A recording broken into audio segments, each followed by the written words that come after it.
اعوذ باللہ من الشیطان الرجیم بسم اللہ الرحمن الرحیم فلعلک باخع نفسک علی آثارہم، تو اے نبی شاید کہ آپ اپنے آپ کو ہلاک کر لیں گے ان کے جو اثرات پڑنے والے ہیں،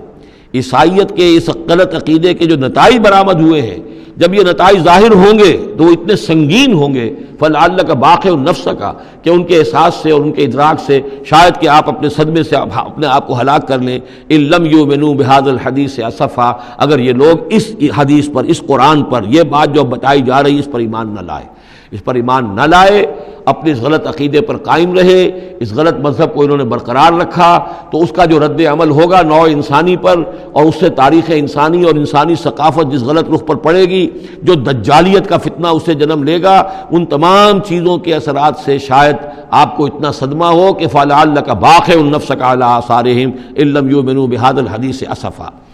انا جعلنا ما علی الارض زینۃ لہا، ہم نے زمین کے اوپر جو کچھ ہے اسے اس کا گہنا بنا دیا ہے، بناؤ سنگھار بنا دیا ہے، زینت بنا دیا ہے۔ یہ آپ نوٹ کر لیجئے، لفظ زینت اور زمین میں اس کی زیبائش اور آرائش، یہ اس سورہ مبارکہ کا عمود ہے، یعنی اس کو اتنا کھبا دیا ہے نگاہوں میں اللہ نے کہ آخرت سے خود بخود انسان غافل ہو جاتا ہے۔ یہ پردہ پڑ گیا ہے، چمک دمک ہے، یہ کاریں ہیں، یہ بلڈنگیں ہیں، یہ کوٹھیاں ہیں، یہ عالیشان عمارتیں ہیں، یہ کیا کچھ اس کی جو یوں سمجھیے پومپ اینڈ شو جو ہے اس وقت دنیا کا، اور ظاہر بات ہے امریکہ میں جا کر دیکھیے تو جو کچھ یہاں دیکھ رہے ہیں اس سے 10 گنا 100 گنا 1000 گنا آپ کو نظر آئے گا، عقلیں دنگ ہو جاتی ہیں۔ نتیجہ کیا نکلتا ہے کہ انسان یہ سمجھتا ہے کہ اصل شے یہی مادہ ہی ہے، اصل ہدایت پہ یہی لوگ ہیں، یہی لوگ ہیں صحیح معنی میں کہ جنہوں نے واقعتاً علم حاصل کیا ہے، لہٰذا ان کی غلط تہذیب، ان کا غلط تمدن، ان کے تمام غلط ثقافت کے معاملات کے بھی ہم اسی طریقے سے پیروی کر رہے ہیں۔ یہ سارا مسئلہ جو ہے وہ اس لیے ہے کہ یہ چمک دمک دنیا کی زیبائش اور آرائش، اس سے ہم متاثر ہیں۔ انا جعلنا ما علی الارض زینۃ اللہ، جو کچھ زمین کے اوپر ہے اسے ہم نے اس کے لیے بناؤ سنگھار بنا دیا، لنبلوہم، تاکہ ہم آزمائیں ان کو، ایہم احسن عملا، کون ہے ان میں سے اچھے عمل کرنے والا۔ یعنی اب یوں دیکھیے وہ شعر جو ایک ہے، اگرچہ ذرا تھوڑا سا شان باری تعالیٰ کے اعتبار سے تو شاید اتنا مناسب نہ ہو، لیکن یہ کہ مفہوم کو ادا کرتا ہے کہ رخ روشن کے آگے شمع رکھ کر وہ یہ کہتے ہیں ادھر آتا ہے دیکھیں یا ادھر پروانہ جاتا ہے۔ ایک طرف ذات باری تعالیٰ ہے اور ایک طرف یہ دنیا ہے، اس کی چمک دمک ہے۔ اب یہ پروانہ جو ہے یہ انسان، اس کا امتحان ہے، آیا یہ اللہ اور آخرت کی طرف جا رہا ہے یا دنیا کی طرف اور دنیا کی زیبائش اور آرائش کی طرف جا رہا ہے۔ جو زیبائش اور آرائش کی طرف چلا گیا وہ گیا، وہ تباہ و برباد ہو گیا، فقط خسر خسرانا مبینہ۔ اور جس نے اس دنیا کی زیبائش اور آرائش اس سے منہ موڑ کر وہ جو حقیقت، جو اصل حسن ازلی ہے اللہ تعالیٰ کا، اور اس کا جو جلال اور کمال ہے، اور جو آخرت کی نعمتیں ہیں، ان کو اختیار کر لیا، وہ کامیاب ہو گیا۔ تو امتحان اتنا ہی ہے کہ رخ روشن کے آگے شمع رکھ کر وہ یہ کہتے ہیں ادھر جاتا ہے دیکھیں یا ادھر پروانہ آتا ہے۔ وَإِنَّا لَجَاعِلُونَ مَا عَلَيْهَا صَعِيدًا جُرُزًا، اور یہ کہ جو کچھ بھی اس پر ہے ہم ایک وقت آئے گا کہ اس کو بنا کر رکھ دیں گے جیسے کہ میدان جس میں سے کہ فصل کاٹ لی گئی ہو۔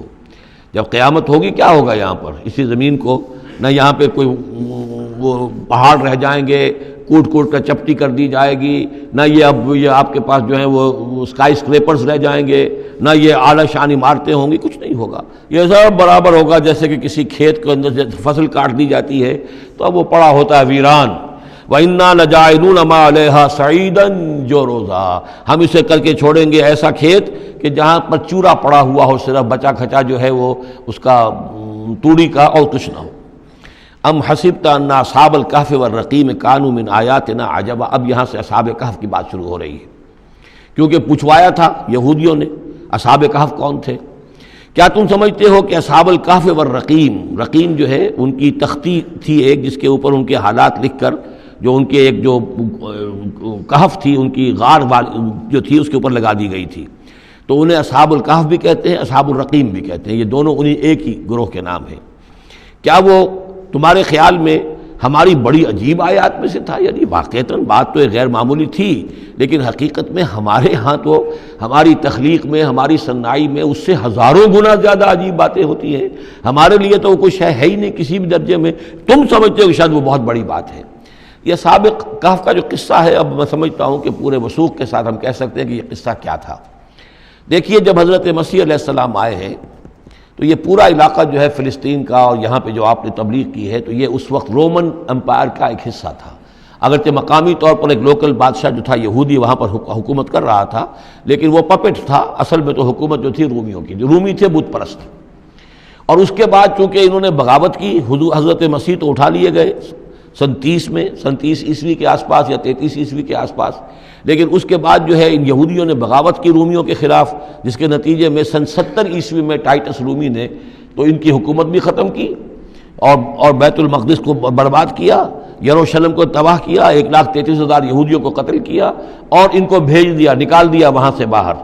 اس وقت کا معاملہ یہ ہے کہ اب کوئی اکے دکے جو بھی رہ جاتے تھے یہاں پر، کوئی یہودی یا عیسائی،